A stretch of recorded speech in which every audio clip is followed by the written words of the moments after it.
Dans nos cultes précédents, je vous ai parlé de l'amour du Père et je vous ai parlé de l'amour de son Fils, Jésus-Christ, envers notre humanité, envers le monde des anges et bien sûr envers chacun de nous. Mais ce qui m'a interpellé et poussé à continuer cette étude sur l'amour incommensurable du Dieu trinitaire, c'est que le Saint-Esprit, vous allez être d'accord avec moi, il a la même nature que le Père et le Fils. Donc il a le même amour incommensurable, je dirais même hors norme, voire même extravagant. Dieu a un amour extravagant pour nous. Le Père a cet amour, le Fils a le même amour, et mes frères et sœurs, le Saint-Esprit possède le même amour. Mais voilà, Jésus, en parlant du Saint-Esprit, il a employé un mot, le paraclet, celui qui va me remplacer. Si vous préférez, littéralement, ça veut dire un autre moi-même, c'est-à-dire égal à moi, ayant le même ministère que moi, mais manifestant l'amour hors norme de Dieu, non pas à l'extérieur, ne vous le montrons pas à l'extérieur, mais à l'intérieur de l'âme de ses élus. Le but du Saint-Esprit, ce n'est pas d'être simplement à côté de nous, au-dessus de nous, sur nous, mais surtout en nous, pour nous conduire justement dans deux étapes particulières, nous faire connaître l'amour que Dieu a pour nous, et ensuite, nous le verrons, l'amour que nous allons avoir pour Dieu et pour l'ensemble de nos prochains. Et c'est le même amour. Mais pour y parvenir, mes frères et sœurs, il faut d'abord recevoir en soi l'amour dont Dieu nous aime. Nous allons lire ce verset, il est très court. Or, l'espérance ne trompe point, parce que l'amour de Dieu est répandu dans nos cœurs par le Saint-Esprit qui nous a été donné. Alors je suis allé, évidemment, parce que nos versions françaises ne peuvent pas rendre clairement ce que le Saint-Esprit a voulu dire par ce passage de Paul, l'apôtre va utiliser le verbe répandre, il va l'utiliser au parfait passif dans le texte original, ce qui sous-entend que l'amour de Dieu pour nous a été déversé du cœur du Seigneur jusque dans nos cœurs. C'est un peu lorsqu'on prend un liquide, moi je suis d'une région où il y a du bon vin. Eh bien, on débouche parfois la bouteille de vin et nous la mettons dans une carafe. C'est exactement ce qui s'est passé. L'amour de Dieu dans sa totalité, l'amour qu'il a pour nous, a été déversé de son cœur jusque dans votre cœur et le mien au moment où nous nous sommes convertis. C'est extraordinaire.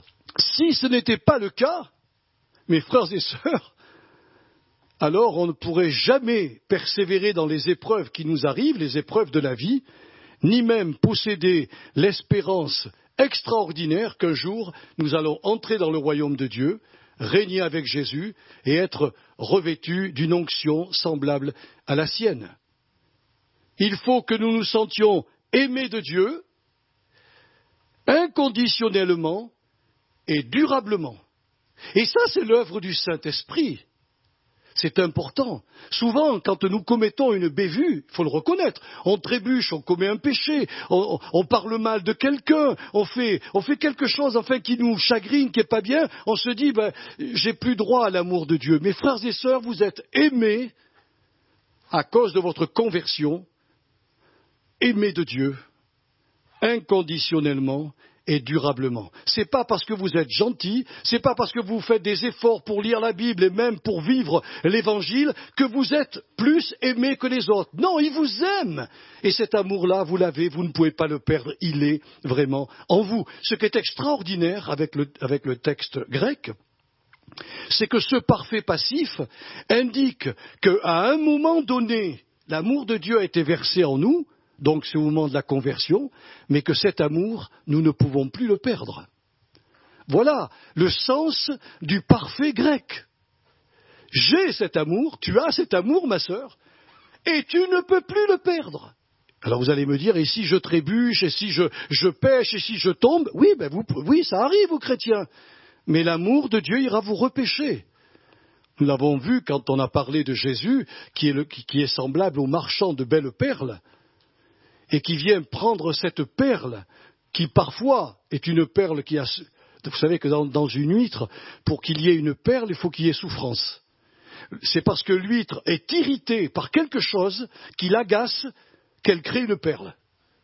Et souvent, nous sommes nés de nouveau par une souffrance, par une douleur, par une maladie, par une épreuve. Quelque chose dans notre vie qui a mal tourné, un grain de sable qui est entré dans notre vie, qui nous a fait souffrir. Et comme nous étions la belle perle, Jésus est venu nous chercher au plus bas, il nous a nettoyés, il nous a lavés, et puis il nous a déposés dans notre église. Je me considère, moi, je ne sais pas comment vous voulez me voir, mais je suis une très belle perle, vous savez. Mais vous aussi, hein. Mais c'est le Seigneur qui le dit, mes frères et sœurs. Vous savez, je pense honnêtement que les psychologues le reconnaissent, hein. Ils reconnaissent, tous les psys reconnaissent que pour qu'un être humain soit dans une parfaite santé psychique, c'est-à-dire mentale et émotionnelle, il faut qu'il se sente aimé et qu'il soit capable d'aimer à leur tour. Si vous avez un manque dans un tel domaine, mes frères et sœurs, il y a un déséquilibre. Ce savoir-aimer de Dieu, c'est bien, c'est pour ça que le Saint-Esprit fait cette œuvre en 2 temps. Il va nous conduire ensuite à aimer vraiment de l'amour. Alors excusez-moi, l'amour agapé, mais l'amour hors norme, l'amour extravagant. Un chrétien peut aimer de cet amour-là, pas les païens, mais nous on peut. Mais ça se fait progressivement, mes frères et sœurs. Ne croyez pas que je sois rempli de l'amour agapé et que je vous aime d'un amour extravagant et hors norme. J'en suis loin. Mais le Saint-Esprit, son objectif est de nous conduire dans ce niveau. En réalité, ce savoir-aimer, mes frères et sœurs, c'est quelque chose de viscéral. Si nous n'avons pas cela, nous ne pouvons pas vivre. Les gens qui ont été rejetés, qui n'ont pas été aimés, ce sont des gens qui sont en danger de mort. Tôt ou tard, si leur cœur ne rencontre pas celui qui guérit les blessures, ont beaucoup de chances, malheureusement, de se détruire. Soit par l'alcool, soit par les excès de nourriture, soit par l'inconscience dans la conduite. Enfin, dans 1000 domaines, ils vont se détruire. Mais je voudrais vous dire que ce besoin viscéral de se savoir aimer de Dieu était prophétiquement annoncé déjà dans l'Ancien Testament. Vous savez, nous chrétiens, on a l'art de découper les choses. Ancienne alliance, nouvelle alliance. Mais Jésus a dit, il ne partira pas de la loi un iota. Jésus n'est pas venu abolir la loi, il est venu l'accomplir. Et c'est pour cela que dans l'Ancien Testament, l'amour hors norme de Dieu, ce sentiment de se savoir aimer de Dieu, surtout en nous chrétiens, existait vraiment dans l'Ancien Testament. Lorsque Dieu institua le sacerdoce lévitique, il prit parmi les prêtres de l'époque, il en mit un à part, et il l'a nommé le souverain sacrificateur. Ce grand prêtre, n'était pas seulement un enseignant de la Torah, de la loi juive, mais sa mission était de porter avec lui et sur son cœur, en présence du Dieu 3 fois saint, toutes les tribus d'Israël, c'est-à-dire tous les enfants de Jacob, c'est-à-dire tous les juifs de l'alliance qui avait été faite avec Abraham. C'est la raison pour laquelle le grand souverain sacrificateur entrait une fois par an. Il ne pouvait pas le faire plusieurs fois, hein. Une seule fois par an, le grand jour du grand pardon, c'est le cas de le dire, appelé le Yom Kippour, vous avez dû entendre parler du Yom Kippour, mais il devait le faire revêtu de ses habits sacerdotaux. Or, je suis allé dans la parole de Dieu, dans l'Exode, et j'ai vu exactement quels étaient les habits de ce grand prêtre. Et parmi ces habits qu'il devait porter en présence de Dieu, il y avait un pectoral, donc ici il avait sur son cœur le pectoral avec 12 pierres précieuses où étaient gravées toutes les tribus d'Israël. Il y en avait 12, parce qu'il y avait 12 tribus. Mais il devait aussi porter sur ses épaulettes des pierres, alors je voudrais bien ne pas me tromper, 2 pierres d'onyx, donc elles devaient être très grandes, et sur le côté droit étaient gravées 6 tribus, sur le côté gauche étaient gravées sur une autre pierre d'onyx 6 tribus. C'était l'image que Dieu voulait montrer à Israël, que lorsqu'il avait de la peine à marcher, Dieu le porterait. C'est beau, hein? Et il voulait montrer à tous les enfants de Jacob que lorsque le grand souverain sacrificateur entrait dans le lieu très saint, déverser le sang des taureaux et des boucs sur l'endroit qui s'appelait le propitiatoire. Et il venait avec son pectoral, avec tous les enfants de Dieu sur son cœur, montrant ainsi à Israël qu'en ce jour du grand pardon, tous leurs péchés de l'année étaient effacés, et il leur rappelait qu'ils étaient aimés de Dieu à longueur de journée. Seconde après seconde, minute après minute, heure après heure, semaine après semaine, mois après mois, toute l'année, les Israélites se savaient aimés de Dieu. C'est incroyable, mes frères et sœurs.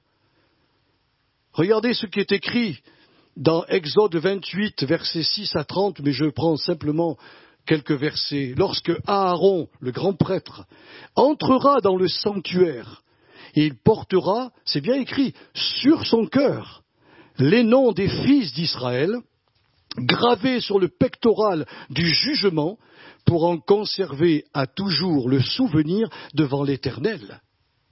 Quand les Israélites ne marchaient pas droit, et vous savez, vous connaissez votre Bible, ils en ont bien fait des erreurs, Que faisait le Père Céleste? Quand il voyait qu'ils avaient le cou raide, il leur dira, mais vous êtes un peuple au cou raide. Mais quand il voyait ce qu'il avait promis à Abraham, je ne les abandonnerai jamais, je les aimerai toujours, je les aimerai d'un amour éternel, d'un amour hors norme, d'un amour extravagant.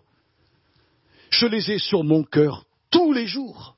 Eh bien, savez-vous que ce grand prêtre n'était que la préfiguration de Jésus-Christ, l'unique souverain sacrificateur de la nouvelle alliance? Comprenons-nous ce que cela signifie, mes frères et sœurs? Alors que le grand prêtre n'entrait dans le lieu très saint qu'une fois par an, nous, grâce au sang précieux de Jésus-Christ, le Seigneur est en présence de son Père tous les jours, à chaque seconde, à chaque minute. Il est en permanence dans la présence de son Père pour nous montrer combien il nous aime, combien il a son regard sur nous, et combien, comme on l'a chanté, ses bras d'amour nous entourent. Nous sommes présents à l'heure actuelle, au moment où je vous parle, sur le cœur de Dieu. Nous sommes l'attention du cœur de Dieu en permanence. C'est incroyable, mes bien-aimés. Et je vais ajouter, indépendamment de nos progrès spirituels, de nos erreurs, voire même de nos péchés. Alors n'interprétez pas mal ce que je dis. C'est pas parce que il y avait des petits malins à l'époque qui disaient à Paul, puisque nous sommes dans la grâce, péchons pour que la grâce abonde, encore plus. Il leur a dit, là vous vous trompez complètement. Si vous avez compris la grâce, vous ne pécherez plus comme avant. Vous trébucherez, c'est sûr, mais vous ne pourrez plus être serviteur du péché. Vous comprenez? Et ce savoir aimer, je ne sais pas si ça vous parle, mes frères et sœurs, mais ce savoir aimer comme cela est pour moi un équilibre sensationnel. Je sais que je ne suis parfois pas à la hauteur. Je sais qu'il y a des moments où je ne prends pas les bonnes décisions. Je sais que je ne donne pas au Seigneur ce que je devrais lui donner. Je sais que je ne le sers pas comme il voudrait que je le serve. Et que j'ai besoin de faire des grands progrès encore avec lui. Mais ce que je sais au fond de moi, oh mon frère, ce que je sais, ce que tu sais, c'est que il nous aime, il m'aime. Il m'aime. Pas parce que je lui donne quelque chose, pas parce que je fais des efforts pour marcher selon sa parole, parce que c'est le cœur même de mon Dieu. C'est son cœur. Et le Saint-Esprit a pour mission de nous transmettre cet amour agapé de Dieu, c'est-à-dire cet amour qu'il a pour chacun parmi nous. C'est incroyable, c'est beau. Je ne sais pas si vous le réalisez, mais en tout cas pour moi, je considère que c'est quelque chose de précieux. En plus de cet amour incommensurable dont jouissait le peuple d'Israël, eh bien l'Ancien Testament nous enseigne que Dieu leur a accordé 2 grâces supplémentaires dont nous aussi nous bénéficions aujourd'hui, c'est la protection et la bénédiction. Alors, vous savez, les chrétiens se disent, s'ils m'aiment, pourquoi il m'arrive ceci?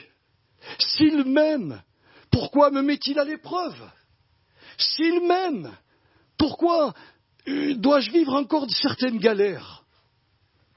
Mais simplement parce que le Seigneur nous aime tellement qu'il ne veut pas nous laisser comme nous sommes. C'est surprenant, hein? C'est John Stott qui avait écrit ça un jour. John Stott a servi en Angleterre et il a souvent prêché à la cour royale d'Angleterre. Il était très aimé. Eh bien, John Stott disait que Dieu nous aime tels que nous sommes, mais il nous aime trop pour nous laisser tels que nous sommes. Vous comprenez? Si le chrétien comprend ça, il va comprendre le but des épreuves. Souvent, on considère les épreuves comme étant quelque chose qui vient comme nous frapper. On confond l'épreuve avec le châtiment. Oh, ça me tombe dessus, c'est que j'ai dû faire quelque chose. Mais pas du tout. Le Seigneur vous éduque, le Seigneur veut vous faire grandir. À un moment donné, le petit agneau, il faut qu'il passe au stade de la brebis, hein. Souvent, il y a des chrétiens, je le disais à un bien-aimé, il y a des chrétiens qui ont 50 ans d'âge, ce sont des enfants spirituels. C'est pas normal, ça. Ils auraient dû, avec le temps, devenir des maîtres. C'est-à-dire, ils auraient dû enseigner les jeunes chrétiens qui arrivaient dans l'église. Eh bien, ils avaient encore besoin des rudiments élémentaires de la parole de Dieu. Nous sommes, voilà, il y en a comme ça, mais c'est terrible. Moi, je vais avoir 70 ans l'année prochaine. Vous imaginez si j'avais encore besoin du biberon? Paul leur disait, je ne peux pas vous prêcher la nourriture solide, vous avez encore besoin de lait, parce que vous ne connaissez pas la parole de Dieu. Et le Saint-Esprit, son objectif, c'est de nous conduire justement à connaître l'Écriture, à grandir avec le Seigneur. Donc il y a des moments dans notre vie, on sera, excusez-moi d'employer le terme, c'est un des frères que j'aime beaucoup, c'est Derek Prince, qui aujourd'hui est auprès du Seigneur. Il a écrit un livre, un petit pamphlet remarquable, Les eaux amères de la vie. Les eaux amères de la vie sont des rencontres précieuses pour Dieu. Et à un moment donné, le désert, on le traversera. C'est une nécessité, mes frères et sœurs. Non pas pour nous amoindrir, mais pour nous faire grandir. C'est une nécessité pour nous faire changer d'étape. Quand nous étions enfants, nous parlions comme un enfant. Paul l'a dit. Nous raisonnions comme un enfant. On faisait des balbutiements comme les enfants. Imaginez-vous qu'à mon âge, on continue à faire ça. Et c'est pour ça que le Seigneur nous a donné son Esprit Saint, pour qu'on se sente aimé, mais qu'on se sente aussi protégé et béni. Même dans l'épreuve, sa protection sera là. La Bible, elle est formidable. L'apôtre Paul ira écrire que Dieu ne nous tente pas au-delà de nos forces, mais qu'avec l'épreuve, il prévoit le moyen d'en sortir, afin que nous puissions la supporter. Il est formidable, notre Seigneur. Alors, les Israélites se sentaient aimés, mais on leur a appris aussi qu'ils étaient protégés et bénis par le Seigneur. Cette vérité remonte à l'époque de Moïse. Lorsque Moïse, justement, reçut sur la montagne du Sinaï les plans de la construction du tabernacle. Vous savez, le tabernacle, c'était un temple mobile. Et il y avait quelque chose d'extraordinaire, c'est que Dieu a donné à Moïse la manière dont les tribus d'Israël allaient se positionner aux quatre coins. Écoutez-moi bien, vous allez voir tout à l'heure, aux quatre coins du tabernacle. Et alors il s'est passé un épisode particulier que vous avez peut-être lu dans votre Bible. Un jour, le roi Balak, qui était bien sûr ennemi d'Israël, va demander au sorcier, prophète. Il lui a dit, tu veux venir avec moi? Je vais te faire monter sur 3 montagnes pour que tu aperçoives le camp d'Israël et que tu puisses le voir parfaitement au point de le maudire. Balaam, lui, il voyait les honneurs, il voyait l'argent, il voyait tout ça. Et vous savez que Dieu ne lui a pas permis de le faire.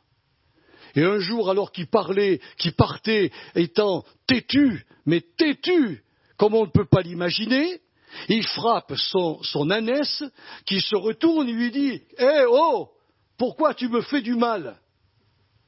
Et il se met à parler avec l'ânesse, hein. Et l'ânesse a tenu un dialogue avec lui. Mais elle lui dit, tu vois pas, t'as pas les yeux ouverts, tu es prophète. Ah, tu dis que tu es prophète, mais t'as pas les yeux ouverts. Moi, j'ai vu l'ange de l'Éternel devant moi. Et l'épée de l'ange de l'Éternel m'a empêché de passer à droite ou à gauche. Et toi, allez, tu me frappes et tu me fais mal.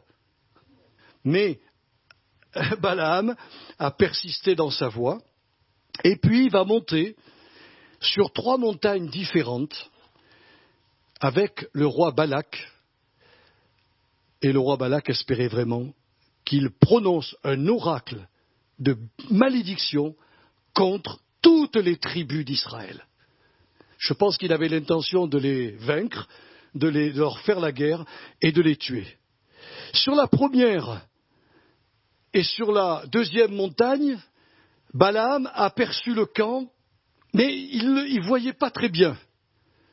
Je vous donne les références. Pour ceux qui prennent les références, vous verrez, c'est dans les Nombres, chapitre 22, verset 41, chapitre 23, verset 13, puis toujours dans le même chapitre 23, versets 27 et 28. Il est monté sur 3 montagnes. Sur les 2 premières, il n'a pas pu voir exactement tout l'ensemble du peuple. Mais sur la 3e montagne, Balaam eut la vision claire du campement des enfants de Jacob, et ce qu'il vit le stupéfia. Alors vous allez me dire, et vous me posez la question, qu'est-ce qu'il a vu? Eh bien, il a vu au milieu du camp d'Israël le sanctuaire de Dieu, la tente d'assignation avec la nuée au-dessus.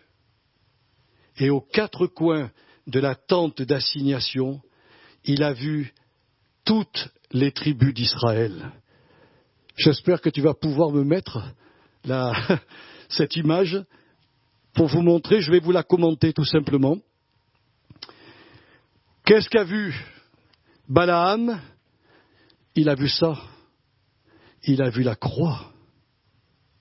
Il y avait Benjamin, Manassé et Éphraïm. Là, on parle que de 108 100 soldats de guerre. Il y avait les femmes, il y avait les enfants.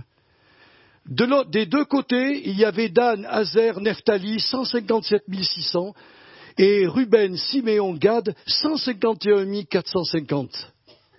Et puis, en face, se trouvait la tribu de Juda, Isaacar et Zabulon.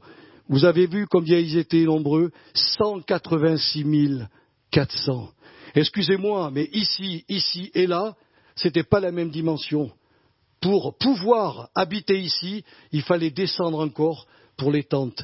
Ça fait une croix, la croix du Christ. Dans l'Ancien Testament, la croix du Christ était déjà présente au cœur de Dieu. Elle était dans le camp d'Israël. Dieu était au milieu. Et les 12 tribus étaient autour, mes frères et sœurs. Et la tribu de Juda, d'où descend Jésus, était la plus nombreuse. Donc elle était alignée beaucoup plus profondément. Quand Balaam vit cela, il a été stupéfait. Bien sûr qu'il n'a rien compris à ce qu'il voyait, ou au sens profond de ce signe divin. Mais ce qu'il sut à ce moment-là, c'est qu'il ne pourrait jamais maudire un peuple qui avait été mis à part des autres nations et dont Dieu avait fait sa demeure au milieu de lui. Si tu peux me mettre Nombre 24, versets 2 à 9, voilà ce qu'il va répondre. Ce qu'il va répondre à Balak, le roi Balak. Balaam leva les yeux et vit Israël camper selon ses tribus. Alors l'Esprit de Dieu fut sur lui. Balaam prononça son oracle et dit, « Parole de Balaam, fils de Béor, parole de l'homme qui a l'œil ouvert. » Parole de celui qui entend les paroles de Dieu, de celui qui voit la vision du Tout-Puissant, de celui qui se prosterne et dont les yeux s'ouvrent. Quelles sont belles tes tentes, ô Jacob, tes demeures, ô Israël. Elles s'étendent comme des vallées, comme des jardins près d'un fleuve, comme des aloès que l'Éternel a plantés, comme des cèdres le long des eaux. L'eau coule de ses eaux, et sa semence est fécondée par d'abondantes eaux. Son roi s'élève au-dessus d'Agag, et son royaume devient puissant. Dieu l'a fait sortir d'Égypte, il est pour lui comme la vigueur du buffle, il dévore les nations qui s'élèvent contre lui. Vous vous rendez compte, frères et sœurs? Il brise leurs os et les abat de ses flèches. Il ploie les genoux, et il se couche comme un lion, comme une lionne. Qui le fera lever? Béni soit quiconque te bénira, et maudit soit quiconque te maudira. Voilà ce qu'il va dire au roi Balak. Il dit, j'ai été stoppé par mon ânesse, et Dieu m'a parlé. J'ai écouté sa voix. Je suis dans l'incapacité, dans l'impossibilité de maudire Israël, parce qu'il est béni. Pourquoi Israël était béni? À cause de la croix du Christ. Par anticipation, tout le sacerdoce lévitique parlait de Jésus-Christ. Quelle déduction pouvons-nous faire ce matin de ce message que nous donne le Saint-Esprit? L'Église du Christ est un ensemble de personnes justes et saintes, c'est-à-dire mises à part des gens de ce monde, et qu'elle est de ce fait aimée durablement, gardée durablement, bénie de Dieu durablement. Qui peut donc, je vous pose la question, mes frères et sœurs, qui peut donc impunément souhaiter et dire du mal de l'épouse du Christ, sans courir le risque de voir ses propres malédictions se retourner contre lui, comme le dira Balaam à Balak, au verset 9, on l'a lu, et comme Dieu le dira bien avant, l'a dit bien avant à Abraham, je bénirai ceux qui te béniront, et je maudirai ceux qui te maudiront. C'est écrit dans Genèse 12, verset 3. Vous comprenez comment un peuple qui se trouve encadré de 100 millions d'Arabes, un peuple de 6 millions d'âmes, ne peut être détruit. C'est un peuple béni. Oh, ils ne sont plus peut-être dans la droite pensée de Dieu, puisqu'ils ont livré leur Messie à la mort de la croix. Mais il y a des promesses qui ont été faites aux patriarches et qui vont s'accomplir sur Israël. Et la Bible nous dit, Église de Dieu, prie pour Jérusalem, prie pour les tribus qui sont dispersées partout, aime les Juifs, ne les maudis pas. Parce que si tu venais à le faire, comme un boomerang, la malédiction te reviendrait dessus. Que faire si le Saint-Esprit vous convainc de ce péché de la langue? Parce que nous pouvons ne pas être d'accord, et c'est une chose de ne pas partager la vision d'une communauté. On peut être d'accord de ne pas partager toute la théologie qu'une Église peut prêcher. On a le droit. On n'est pas privé d'intelligence. Mais ce que Dieu ne veut pas, Ce que Dieu ne souhaite pas, ce qu'il a en horreur, c'est que l'on puisse porter un jugement sans connaître les motivations profondes des cœurs sur l'Église du Christ, même sur un frère ou une sœur en Christ. Parce qu'on se met juge à la place du Seigneur, et ça c'est très mauvais, c'est très très mal. Alors que faire si le Saint-Esprit nous convainc de ce péché de la langue? La première démarche à faire, c'est, si nous sommes convaincus, humilions-nous tout simplement devant Jésus, notre avocat céleste, et avouons-lui notre péché envers son corps mystique. Puis recevons de lui son pardon. Ensuite, abandonnons ce mauvais travers de caractère qui nous pousse toujours. Alors, on en a parlé avec mon épouse, je ne sais pas si elle a raison. Pourquoi nous jugeons les autres? Est-ce pour nous élever? Je n'en sais rien, mais c'est possible que des fois nous écrasons les autres pour se sentir meilleurs. C'est idiot. Il n'y a pas de différence entre celui qui prêche en hauteur parce que vous l'entendez mieux que ceux qui sont assis sur les bancs. Je suis un frère parmi les frères. Je suis un chrétien avant toute chose. Dieu m'a donné un don ou des dons, je les manifeste, je vous les donne, je vous en fais profiter, mais je ne suis pas plus grand que vous. Ça ne me donne pas le droit à moi de porter un jugement sur les chrétiens, sur les églises, sur les pasteurs. Ça ne me donne absolument pas ce droit. Parce que la croix du Christ, elle est devenue, elle n'est pas simplement ici comme un bijou, elle est dans mon cœur. Et je dois faire attention de ne pas prononcer de telles choses. Donc, il faut qu'on abandonne ce mauvais travers, et puis le Saint-Esprit est capable de nous aider, hein, voilà, et puis que nous adoptions tout simplement une attitude nouvelle de penser et de parler en bien de nos frères et sœurs. C'est écrit ici l'amour agapé, là, hein. Excuse tout. Et il va encore plus loin. Il croit tout. Moi, t'es naïf, hein. Spirituellement parlant, on n'est pas naïf du tout. On est rempli du Saint-Esprit. Il espère tout, même si tout lui démontre le contraire, il espère quand même. Et puis, quand il espère comme ça, il supporte tout. C'est pas l'amour humain, ça, hein. Souvent dans les mariages, on prend cet exemple, c'est tellement beau. Mais c'est l'amour de Dieu que va produire le Saint-Esprit en nous. Ça, c'est mon prochain message. Mais aujourd'hui, j'ai voulu vous montrer que le Seigneur répand dans nos cœurs l'amour que Dieu nous porte. Et ça, c'est tellement important. Alors, mes frères et sœurs, comme je vous l'ai dit, apprenons à bénir nos frères et sœurs en la foi. Apprenons à bénir les serviteurs de Dieu. Puis bénissons aussi les églises qui nous accueillent et qui sont, de toute manière, toutes différentes. C'est la beauté de Dieu. Il y a des églises où ça remue vraiment, alors ça y va, hein.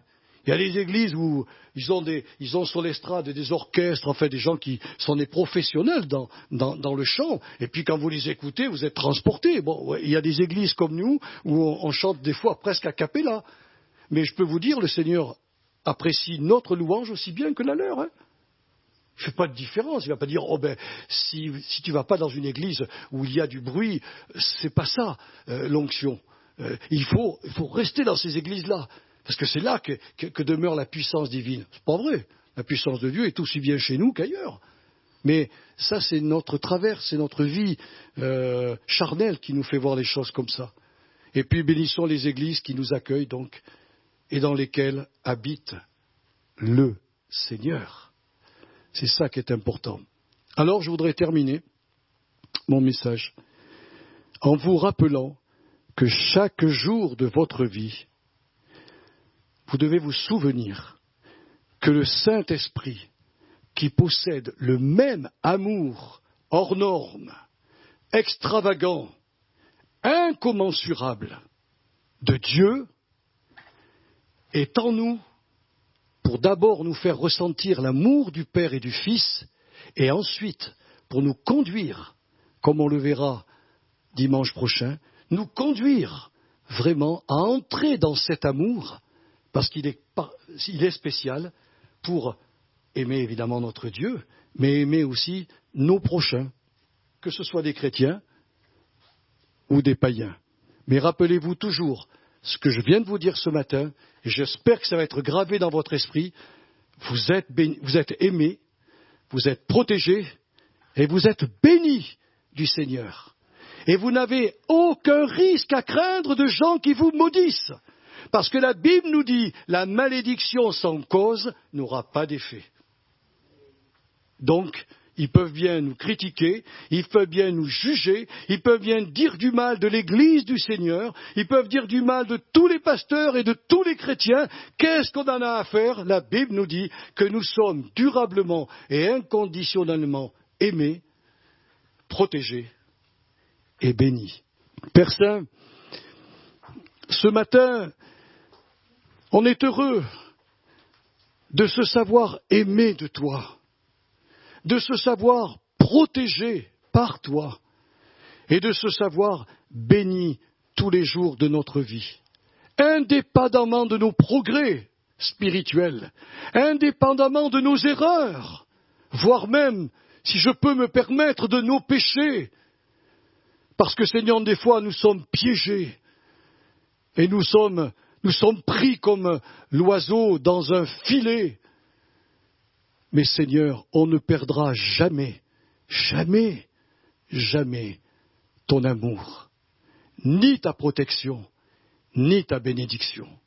Alors ce matin, Seigneur, que mes sœurs et mes frères soient vraiment gardés par toi, mais surtout qu'ils réalisent pour leur équilibre mental et émotionnel qu'ils sont aimés de toi en permanence et qu'ils n'ont rien à craindre. Et si parmi nous, quelques-uns ont été rejetés ou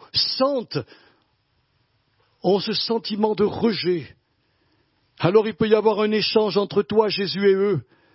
Parce que toi, sur la croix, tu as pris nos malédictions, tu as pris nos rejets, tu as pris notre manque d'amour, et tu nous as donné tout le contraire, et tu as rempli nos cœurs, afin que nous possédions tous un équilibre mental et émotionnel, ce qui est le premier pas ou la première démarche d'une bonne santé spirituelle.